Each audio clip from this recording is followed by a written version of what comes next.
le Mizmor Sameche Bezrat Hashem, le Mizmor de Kippour. Alors, pour être honnête, j'ai pas trouvé de pirouche qui met en relief davantage le Kippour. Il y a Peshaïnou après, on retrouve, mais j'ai pas trouvé d'explication qui met en évidence particulièrement le Kippour. Par contre, oui, il y a des explications qui parlent du retour, du galout des Bnei Israël, qui parlent d'une période, d'une tfila qui a été récitée après une période de sécheresse, etc. Donc c'est pas forcément Kippour. Mais voilà, comme c'est le Mizmor qu'on a lu Shabbat également, donc on va essayer, Bezrat Hashem, de trouver des différentes explications, différents chidushim. Donc là maintenant, ils ont le David Shir. Donc là aussi, c'est intéressant comment il commence. La Mnatsiach et Mizmor et Shir. D'accord. On sait que il y a une belle explication concernant le Mizmor Shir Liyom HaShabbat. Mizmor Shir Liyom HaShabbat. C'est Mizmor et Shir. Et Tov Leodot Lachem ou Zamer. Leodot ou Zamer. Il y avait une belle explication qui dit que tous les Shabbats, ça tourne autour de deux. Donc on a le Lechem Mishneh, etc. Et nous et Hachem, on a un certain parallèle. Et donc là aussi, quelque part, c'est intéressant cette Mizmor et Shir, d'accord, qui sont deux pas qualificatifs, mais deux entités. Non, c'est deux types de chansons, c'est des synonymes, d'accord. Un Mizmor et un Shir. Ah oui, d'accord. Alors, Shir, c'est Shira. On a dit que Shira, il y a une particularité dans la Shira, n'est-ce pas? Shira, c'est vraiment une manière de chanter une fois qu'on est vraiment, je dirais peut-être en extase, n'est-ce pas? C'est un moment, en tous les cas, où on est complètement libéré de quelque chose qu'on a supporté pendant longtemps. Comme on a dit, la Shira, c'était une fois qu'on s'est vraiment libéré des Égyptiens. On a dit dans le Mizmor Yutret que David Ameler, il a chanté à Shira Zod Biyom Mitzil Hashem Oto Miyad Kol Oivav Miyad Shaul. C'est vraiment à la fin où David Ameler a senti, tout est derrière moi, même si on peut toujours poser la question, n'est-ce pas, on ne sait pas ce que nous attend le demain. Mais le shir, alors, est-ce que le shir et la shira, c'est exactement pareil? Anilo Edea, mais peut-être que d'après l'explication du Malbim, il y a oui quelque chose qui exprime une fin d'une période difficile, puisque le Malbim va nous dire que ce Mizmor, je vais vous lire, le Malbim nous dit Usad al-Birkat al-Kshamim Asher Natan Hashem Achare Arav. Donc l'explication du Malbim, alors je ne sais pas d'où il a tiré cette explication, il ne ramène pas forcément Viyuchal, Liot Shaya al-Arav Shabim David, Shalosh Shanim, Kimosh Katuv Besov Shmuel. Donc il dit, et il est possible que c'est un Mizmor qui a été chanté, qui a été récité après les 3 années de famine. Donc peut-être, à nouveau, on retrouve cette shira, ce shir, alors peut-être shir et shira, peut-être c'est pareil, peut-être pas, mais en tous les cas, si shir et shira se rejoignent, alors je comprends que cette chanson a été chantée après une période, 3 ans de famine, on voit un terme à cette période-là, et bien vient le shir. C'est pas seulement un Mizmor, c'est un shir, d'accord? Lecha dumia teila Elokim dvetzion, ulcha yeshula neder. Alors le sens, la traduction, Lecha Dumia Teila. Lecha, pour toi. Teila, c'est Dumia. La Teila, de quelle manière on loue à Kadosh Baruch Hu? Par le silence. Et pourquoi? Parce que tout simplement, on n'a pas les moyens de louer à Kadosh Baruch Hu. Quelque part, on l'a déjà dit, on le dit souvent, mais ça c'est le pasouk référentiel de cette notion-là. Lecha Dumia Teila. La plus belle manière, si on veut, de louer à Kadosh Baruch Hu, c'est le silence. Parce que tout ce que tu diras ne sera pas suffisant pour glorifier Akadosh Baruch Hu. Donc au contraire, ce que tu diras, ça pourrait avoir une connotation rabaissante. D'accord? C'est comme on donne l'exemple simple, je crois que d'ailleurs c'est dans un midrash, c'est comme si on vient louer, on fait faire des éloges à quelqu'un qui est multimilliardaire. Tu dis, ouais, il a des millions. Mais il est multimilliardaire. Tu dis quoi avec ces millions? Mais c'est pas qu'il peut acheter des immeubles, c'est qu'il peut acheter une ville, c'est qu'il peut acheter un pays. Il a de quoi nourrir une ville, n'est-ce pas, comme c'est marqué pour les riches de Jérusalem qui pouvaient nourrir Jérusalem pendant 21 ans, d'accord? Quand on parle d'une... Ben c'est exactement ça, quand on parle d'une qualité, si on venait relater une particularité d'Akashbourou, quelque part, c'est du fait que ce n'est qu'une partie, ben ça pourrait avoir une connotation au contraire qui est dégradante, d'accord, plutôt. Donc, l'Echa Doumia Teila. Donc, l'Echa Doumia Teila, alors c'est intéressant, Elohim Betzion, pourquoi si c'est marqué Elohim Betzion? Alors, Rashi nous dit, Elohim Ashochem Betzion. Peut-être que quand, d'après cette explication, n'est-ce pas qu'on est en train de dire que on n'est pas en mesure de louer Akadosh Baruch Hu et toutes les louanges seront au contraire que diminuer, etc., la grandeur d'Akadosh Baruch Hu. Peut-être c'est que seulement quand Akadosh Baruch Hu il est Betzion, Elohim Betzion, c'est-à-dire dans son palais, c'est-à-dire quand Israël Yoshim Alad Matam, etc. Par contre, et quelque part c'est tellement magnifique, c'est tellement chalem, etc., que n'importe quelle louange ne sera pas à la hauteur, ne sera pas finalement bien suffisante, Razak. D'accord, mais parce que sinon, pourquoi vient ce mot Elohim Betzion? On sait bien sûr, Vachem Shochen Betzion, et également on peut se poser la question pourquoi Elohim? Il va dire Hachem. En tous les cas, Ulchai Shulam Neder. Ulchai Shulam Neder, et c'est à toi, donc ça va dans la suite, Lecha Doumia Teila, Ulchai Shulam Neder, et c'est à toi, d'après Rashi, d'après Farshim, c'est à toi que reviendrait, à toi est digne d'offrir des offrandes, des Nedarim, d'accord, des offrandes, des engagements.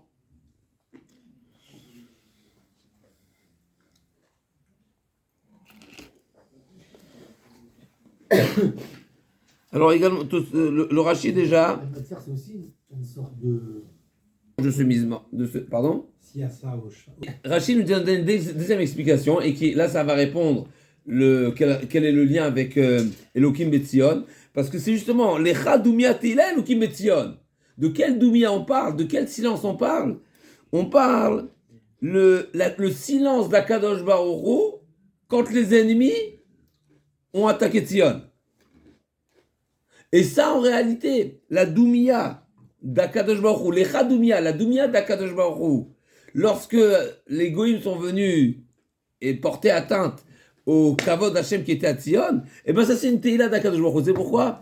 Parce que si on voit la capacité d'Akadosh Baruch Hu de se retenir, c'est un sauvel, Akadosh Baruch Hu, il est savlan, il supporte les insultes, les injures, le manque de Kavod, c'est que t'en fais pas, il aura de quoi rendre. D'accord? Comme ça il dit Rashi, Teila ilecha, je lis, et ta chair de mamta vechirashta machaso vecha betzion, ce que tu as été capable de rester silencieux, donc de supporter ce que les ennemis ont fait à Tzion, eh bien Teila ilecha. Ça nous rappelle une Gemara, si je ne me trompe pas, la Gemara dit que quand le temple s'est détruit, n'est-ce pas, alors les Agdola, ils avaient un problème. Comment on peut dire à quel Agadola Gibor Vanora? Aye Gvorotav, Aye Neraotav, qui est-ce qui a craint? Si le goy, comme ça, c'est terrible. Et là, ça nous fait réaliser qu'est-ce qu'on doit penser dans la tfila. On dit qu'Akashborou, il est effrayant. Où effrayant? On voit les goïms comme ça, les chachamim m'ont demandé. On voit les goïms rentrer sans retenue dans le temple, détruire. Et toi, tu me dis que je dois dire qu'Akashborou, il est effrayant. Il n'est pas effrayant, je vois pas de quoi être effrayant. D'accord? Et en réalité, qu'est-ce que l'Agma répond? Hen hen gvurotav, hen hen noraotav. C'est exactement ça la grandeur d'Akashborou, et c'est de ça que c'est effrayant. Pourquoi? Ça rejoint ce qu'on dit ici. Parce que si Akashborou, qu'on connaît Akashborou, comme on va voir dans la suite, Akashborou il a Afariam le Yabasha, Akashborou il est tout puissant, c'est que il maîtrise toutes les forces de toute la nature, Akashborou peut la modifier comme à sa guise, de la manière quand il souhaite, etc. S'il ne l'a pas fait à ce moment-là, c'est qu'Akashborou Il en a sous le coude. En réalité, c'est quoi la grandeur d'Akashborou? C'est la patience d'Akashborou. Il y a deux manières d'exprimer une force, n'est-ce pas? Je dis toujours un exemple simple, je donne toujours le même exemple. Comment on remarque, quand on fait de la musculation, n'est-ce pas, l'haltérophilie, n'est-ce pas? C'est quoi le mouvement le plus difficile? De pousser ou de contracter ou de... Alors? contracter. De pour pousser lever. ou de ramener. de pousser. Mais non, De ramener, pas du tout de ramener. de retenir le poids. Mais bien sûr, de pousser, tu as le corps qui t'aide à pousser. T'as tout On ton... l'avait fait à une époque. D'accord. Et hasra. Mais par contre, quand tu contractes, Ah ouais. n'est-ce pas? Quand tu déploies, ça s'appelle comment? Tu dépends. Ouais, et quand tu retiens, là c'est la difficulté. Mais c'est exactement ça, Mavzi et fait Avdalot, c'est exactement ça. Ezeu Gibor, à Kovache et Titro, c'est littéralement ça. La force, elle s'exprime plus dans la retenue que dans l'expression, d'accord? Mais, mon cher Rabbeinu, Donc on a dit deux explications, on répète, deux explications, c'est quoi? Lecha, Dumia Teila, Elohim Etzion. Donc on avait un problème, c'est quoi Elohim Etzion? Pourquoi il s'est rappelé Elohim Etzion? Donc première explication, Lecha, Dumia Teila, on n'est pas en mesure de louer Akadosh Baruch Hu, donc il est préférable de se taire, parce que nos louanges seront insuffisantes. Donc Lecha, c'est comme si il fallait dire, pour toi, les louanges qui te reviennent, Teila, donc, Lecha Teila, les louanges qui te reviennent, Doumia, vaut mieux se taire. D'accord? Pourquoi vaut mieux se taire? Parce que ce sera insuffisant. On a dit Elohim Etzion, il faudrait le comprendre, c'est quoi la suite? Peut-être que Elohim Etzion, c'est quand Akadosh Baruch Hu, il est présent, quand on voit sa présence Betzion. Deuxième explication, non. Lecha, Doumia, ton silence, Elohim Betzion, quand Akadosh Baruch Hu, il était Betzion et il a subi tout ce qu'il a subi, Kaviachol, tout le manque de Kavod, c'est une Teila. C'est une Teila Akadosh Baruch Hu. Ou le Chaï Shulam Neder, alors là, il faudra comprendre la suite a priori, c'est et donc, d'après la deuxième explication, on comprend. C'est-à-dire, et donc, eh ben ça nous donne envie de t'offrir, de faire des offrandes. D'accord? Ça veut dire que c'est la réaction d'une reconnaissance, la réaction quand on comprend, quand on voit, quand on réalise la grandeur d'Akadosh Baruch Hu, eh ben on a envie de s'approcher. Comment on s'approche? Avec une offrande. D'accord? Alors, il y a une belle explication ici. La Gemara, elle dit écoutez la Gemara. La Gemara, elle dit comme ça dans Yeruvin. Amar Birmia ben Hazar. Bon, et Shelo ki midat Akadosh Baruch Hu midat basar vadam. Midat basar vadam, donc on peut pas, c'est incomparable le commun des mortels. Le commun des mortels, on peut pas comparer un Melech basar vadam, même un roi, d'accord, qui est de chair et d'os. On ne peut pas le comparer à Akadosh Baruch Hu, bien sûr. Pourquoi? Parce que Midat Basar Vadam est très Madame Arigal Amalchut, un homme qui a été condamné par les autorités, par le roi. Matino Chakal Torpi, vous savez ce qu'on fait quand il est en route pour la potence? On lui met pas un hameçon, Chaka c'est un hameçon littéralement, mais on lui ferme la bouche. Pourquoi? Parce que on sait très bien que qu'est-ce qu'il va faire pendant tout son chemin? Il ne va cesser d'insulter. Et la justice, et le roi, vous êtes des vauriens, tu mérites pas, t'as tous ces défauts, n'est-ce pas? Donc qu'est-ce qu'on va lui faire? Pour pas laisser parler, on va lui boucher la bouche. Il peut pas D'accord? Qu'est-ce que ta mère, hein? Il va pas prier, il va à la potence. Il va à la potence. Laissez prier. Même ceux qui... Le roi, pour protéger, pour éviter qu'il y ait des insultes, des injures qui soient mentionnées, qu'est-ce qu'on va faire? On va le boucher. D'accord? Midat Akadosh Baruch Hu, quand quelqu'un, Chas Shalom, lo alenu, est condamné, et ben quoi? Mitre varigal amakom, shotek. On se tait. Ça, la grandeur, on sait, n'est-ce pas? Qui nous a enseigné ça? Qui nous a enseigné ça? Chez Rabbeinu. Yaakov Avinu. Ah, ouais. C'est raconté, c'est marqué que quand Avraham Avinu est décédé, Esav il arrive, il dit qu'est-ce qui se passe? Qu'est-ce que tu fais à la cuisine, toi, Yaakov? Toi, t'es au Beth Midrash, tu cuisines pas. Il dit non, papy, il est niftar. Pourquoi je suis à la cuisine? Eh ben, il faut préparer pour papa à manger. N'est-ce pas? C'est la Seudat, on appelle Seudat Avra. Donc, l'endeuillé, donc Yaakov Avinu va servir son père Yitzhak, qui est endeuillé sur Avraham Avinu. D'accord, on est d'accord? Et là, Esav, il dit ah bon? Avraham Avinu est décédé? Le din ve le dayan. Si Avraham Avinu est décédé, c'est qu'il n'y a pas de jugement. C'est qu'il n'y a pas de juge. Avraham Avinu ne peut pas mourir, n'est-ce pas? Et ça, pour lui, il avait tellement de considération pour son grand-père, qui qui était un révolutionnaire. Il s'est opposé à Nimrod. Il a fait la guerre contre les 5 rois, contre les 4 rois. Il a eu des miracles à n'en plus finir. Il a eu un enfant à 100 ans. Il était apprécié par tous. N'est-ce pas, Nessi Elokimata Betorenu, n'est-ce pas, Abraham Ivry. Lui, il est mort. Impossible. C'est ce qu'il a déjà répondu à Avinu. C'est ce qu'on mange quand il y a un deuil. Des lentilles. Les lentilles, de même qu'il n'y a pas de bouche, on ne parle pas. C'est exactement ça. C'est ça l'opposé qu'il y a entre nous et le goy. Doumia Teila. Quand il y a du din, on ne parle pas. Pourquoi? Parce qu'effectivement, le din, ça nous dépasse. Le din, ça nous dépasse. On n'est pas capable. Effectivement, on n'est pas capable de comprendre. En réalité, Yaakov Avinu ne l'a pas dit à Esav. J'ai une réponse. Il n'y a pas de réponse. En réalité, le din, ça dépasse. On ne comprend pas. On n'a pas les moyens. Littéralement, comme il dit le Chovat Alvavot, on n'a pas les moyens de comprendre le jugement d'Hachem. Tout simplement parce qu'on n'a pas les yeux. On n'a pas les yeux, on n'a pas les comptes, on ne voit pas, on ne peut pas compter, on n'a pas une vue d'ensemble. Simple. Donc, on n'était pas moins. Donc, la seule chose que tu as à faire, c'est de se taire. D'accord? Et donc. Mais Aaron aussi, il a eu la même. Je connais. Aaron Akon également, Vaïdom Aaron.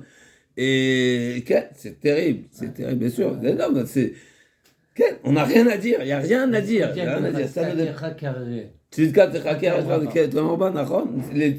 Le Mishpat d'Akadosh Baruch Hu, il faut être conscient que ça nous dépasse. Ne pas croire qu'avec nos petits yeux, avec nos petits, nos règles et n'est-ce pas, on a de quoi mesurer ou juger ou jauger le jugement. Non, encore une fois, sur un plan logique, n'est-ce pas, selon les règles de la logique, un humain n'est pas en mesure de rien. Tout simplement, on va donner un exemple, n'est-ce pas?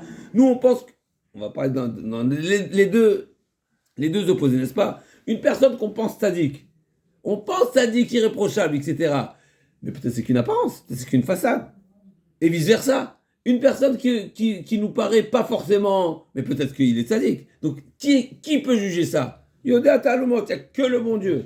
Que le bon Dieu, n'est-ce pas? Comme il dit le Rambam dans les Chot Shuvah, personne ne peut savoir quel est le véritable le niveau de la personne, et chaque mitzvah, on ne sait pas quelle valeur elle a également. D'abord parce qu'on n'a pas l'indice, on n'a pas l'indicateur. Le bon Dieu ne nous a pas dit combien ça vaut une mitzvah. Et deuxièmement, ça dépendra de la qualité de la mitzvah, n'est-ce pas? Plus il a été investi, plus on avait le mental avec, etc. Donc, on n'a rien du tout pour mesurer. Et maintenant, ça c'est le côté d'un côté. Maintenant, d'un autre côté, on ne sait pas si la mort, pour une personne, ça a son avantage ou a son désavantage. D'accord? Une personne qui est morte jeune, qu'est-ce qu'il a dit le Rambam à son fils? Tu as vu quelqu'un qui est parti jeune, ne t'en fais pas pour lui, c'est qu'il a fini. Il a fait son rôle. Il a fait ce qu'il avait à faire.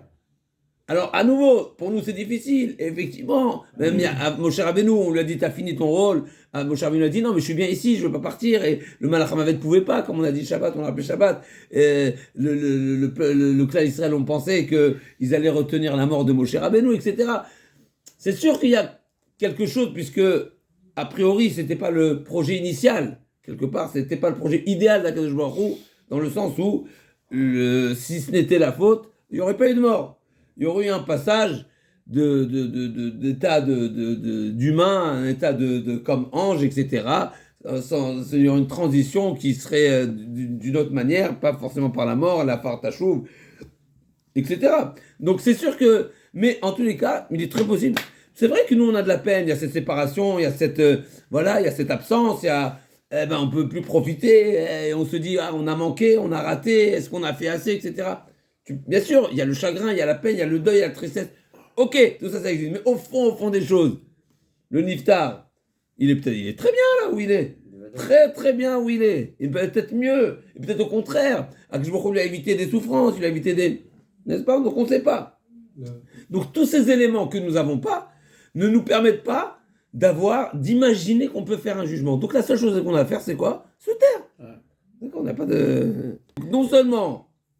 Quand Chas V'Shalom, il y a quelqu'un voilà, on est Mekabel Be'ava, c'est un niveau, mais Sama des Issourés qui voulait, le fait d'accepter, le fait de se taire, le fait de ne pas, Chas V'Shalom, remettre en question la justice d'Akadosh Baruch Hu. Akadosh Baruch Hu, il est Tzadik Ve'Yachar, El Emunah Ve'Navel, c'est ce qu'il faut retenir, l'intégrer. C'est sûr que, et je dis, si on était tzadikim, encore on aurait pu poser des questions, mais franchement,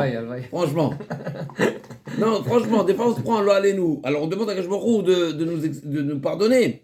Mais si on était tzaddik, et alors on peut dire je comprends pas, mais tu comprends pas, pourquoi combien tu vaux? D'accord? Donc, Kunanu tzadikim. Hein? Kulam tzadikim. Ah, oula. Combien? Et comment Kajborou? D'accord? Donc premièrement, Doumia Teila, et deuxièmement, Vélo, et lâché Domelo, Kiloumakriv Korban. En plus de ça, la personne qui va accepter la sentence, qui va accepter le din, eh ben il considère comme si qu'il faisait une offrande à Kadosh Baruch Hu, un korban comme c'est marqué. Et là, je te mets le kilomètre. C'est la suite du passou. Donc, premièrement, on accepte le din beshtika, les chadoumia teila, donc c'est au sens propre. C'est pas qu'on n'est pas capable de louer. Non, c'est qu'on se tait parce qu'on accepte. Et deuxième, et ce silence-là, eh ben, il est considéré comme un éder. Un éder, comme une offrande. D'accord. Non, merci. Et la Gemara dit, donc c'est cette fameuse Gemara dans Megillah et dans Yerushalmi, je vous lis, Maïdirtiv lechadoumia teila, Sama dekola, le meilleur remède général, n'est-ce pas? Un remède universel. Un tikkun klal. Exactement. C'est ce que tu veux? Mashtuka. Silence. Ushtuk. C'est vrai que. Hein? C'est vrai que le silence. Seyag la chokhma shtika. Chazak. Mais là, on nous dit, Sama dekola. C'est un remède universel. Le silence. C'est vraiment. Alors, bien sûr, pour la sagesse, mais également pour celui qui est lo alenu qui prend sur la tête, ou pour Sama dekola, meshtuka. Alors, c'est intéressant. Enfin, silence au sens de. Tu dis pas dire des ch'touillottes. Non, tais-toi. Non, tais-toi. Non, tais-toi. C'est une forme d'acceptation, Rabbi. Dire encore un petit chidouche magnifique. Divrei avonot gavroumeni peshanou atater après. Un chidouche magnifique à ce sujet-là. Il dit le Malbim. Divrei avonot gavroumeni. Donc, si on traduit littéralement, divrei avonot, donc les propos de mes fautes, gavroumeni, je suis submergé par mes fautes. Peshanou atater après. Mes fautes qui sont un pécha, c'est les fautes qui sont commises par rébellion. À ta thérapeute, tu vas les pardonner. C'est quoi le sens de ce passage là? Il dit le Malbim comme ça. Il nous dit, en réalité, la personne, on déclare à Kadosh Baruch Hu, tu sais très bien qu'on est voué à fauter. Tu sais très bien que l'homme, il a une tendance à fauter. L'homme, il est tiré par le bas. L'homme, il a été créé de la terre. Il est chomri, hein? Il est mauvais depuis sa naissance. Yetzer Adam Rav, c'est pas ce qu'il dit ici, mais effectivement, il y a Choliot, Yetzer Adam Rav Minora. Il y a Choliot, c'est également Yetzer Adam Rav Minora. Oui. Mais là aussi, Flot Delgen. Donc C'est moi qui ai écrit les livres. et donc quoi? Et donc l'homme, il n'a pas les capacités parce que par nature, il est appelé à fauter. Et donc, Hem Atzman dit Malbim, Hem Atzman Yamlitzu Lifnak Jorge Rapper Peshaim. Les fautes elles-mêmes, on demande à Akash Baruch Hu que les fautes elles-mêmes viennent témoigner et demander à Akash Baruch Hu qu'on soit excusé. Pourquoi? Parce que les fautes savent qu'on les a commises parce qu'on a tendance, on est attiré par la faute. Donc c'est la faute qui va venir nous demander, qui va plaider pour nous. Ken. Incroyable. La Rachmanout d'Hachem, c'est bien. Sheachar shekoach ha'avonot chazak yoter mikoach ha'adam, parce qu'en réalité on sait bien comment on va dire dans le Kippour, Kiumej vani basar vadam, n'est-ce pas, le Yetzer Hara, il est plus fort que nous, lui c'est un ange. Nous on est de la matière, donc on est consumable. D'accord? C'est pour ça. Rakshnia, Vimken avonot, attends, je finis la phrase. Vimken avonot be'atzma machar shem gavru meni beteva. Donc du fait que les fautes, elles sont naturellement, elles me dépassent, elles sont midgaber, donc elles me dominent par nature. Divrehemu sheraou sheteraper peshaenu. Eh ben leurs propos, donc péché, divrei avonot, en réalité c'est eux, ils vont plaider envers nous, envers ceux qui les ont commis, qui ataï adata et adam vera tivo. Donc parce que à tu sais bien comment l'homme il est mauvais de nature, ça veut dire qu'il a une nature qui appelle à réaliser des fautes. Donc, Bezrat Hashem.